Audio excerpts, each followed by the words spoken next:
ವಿಭೂತಿ ನಿರ್ಮಾಣ ಘಟಕ.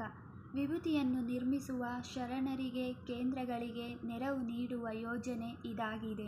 ವಿಭೂತಿ ನಿರ್ಮಾಣ ಘಟಕ ಯೋಜನೆಯಡಿಯಲ್ಲಿ ವಿಭೂತಿಯನ್ನು ತಯಾರು ಮಾಡಲು ರೂಪಾಯಿ 4 ಲಕ್ಷಗಳವರೆಗೆ ಸಹಾಯಧನ ಮತ್ತು ಸಾಲದ ಸೌಲಭ್ಯವನ್ನು ನಿಗಮದಿಂದ ನೀಡಲಾಗುವುದು.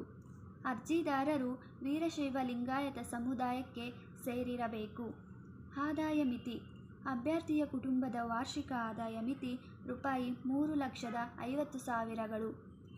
4 ಲಕ್ಷಗಳವರೆಗಿನ ಘಟಕ ವೆಚ್ಚದ ಆರ್ಥಿಕ ಚಟುವಟಿಕೆಗಳಿಗೆ ಶೇಕಡಾ 10ರಷ್ಟು ಸಹಾಯಧನವನ್ನು ಹಾಗೂ ಉಳಿಕೆ ಶೇಕಡಾ 90ರಷ್ಟು ವಾರ್ಷಿಕ ಶೇಕಡಾ 3ರ ಬಡ್ಡಿ ದರದಲ್ಲಿ ಸಾಲ ಮಂಜೂರು ಮಾಡಲಾಗುವುದು.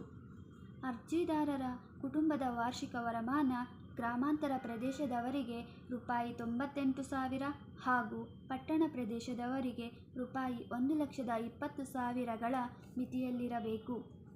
ಅರ್ಜಿದಾರರ ವಯಸ್ಸು ಕನಿಷ್ಠ 18 ವರ್ಷಗಳು ಹಾಗೂ ಗರಿಷ್ಠ 55 ವರ್ಷಗಳ ಮಿತಿಯೊಳಗಿರಬೇಕು. ಮರುಪಾವತಿ ಅವಧಿ 34 ಕಂತುಗಳು. ವಿರಾಮದ ಅವಧಿ 2 ತಿಂಗಳು. ಒಂದು ಕುಟುಂಬದಲ್ಲಿ ಒಬ್ಬ ಅಭ್ಯರ್ಥಿಗೆ ಮಾತ್ರ ಅವಕಾಶವಿರುತ್ತದೆ. ಮಹಿಳೆಯರಿಗೆ ಈ ಯೋಜನೆಯಲ್ಲಿ ಶೇಕಡಾ 33ರಷ್ಟು ಮೀಸಲು ನಿಗದಿಪಡಿಸಿದೆ. ಅಂಗವಿಕಲರಿಗೆ ಈ ಯೋಜನೆಯಲ್ಲಿ ಶೇಕಡಾ 5ರಷ್ಟು ಮೀಸಲು ನಿಗದಿಪಡಿಸಿದೆ. ಅರ್ಜಿದಾರರು ಕಡ್ಡಾಯವಾಗಿ ರಾಷ್ಟ್ರೀಕೃತ ಬ್ಯಾಂಕ್ಗಳಲ್ಲಿ ಉಳಿತಾಯ ಖಾತೆ ಹೊಂದಿರಬೇಕು. ವೀರಶೈವ ಲಿಂಗಾಯತ ಸಮುದಾಯದ ಹಿಂದುಳಿದ ವರ್ಗಗಳ ಇಲಾಖೆ ವ್ಯಾಪ್ತಿಯಲ್ಲಿ ಒಳಪಡುವ ನಿಗಮಗಳಲ್ಲಿ ಬೇರೆ ಯಾವುದಾದರೂ ಯೋಜನೆಗಳಲ್ಲಿ ಸಾಲ ಅಥವಾ ಇತರೆ ಆರ್ಥಿಕ ಸೌಲಭ್ಯ ಪಡೆದಿರಬಾರದು.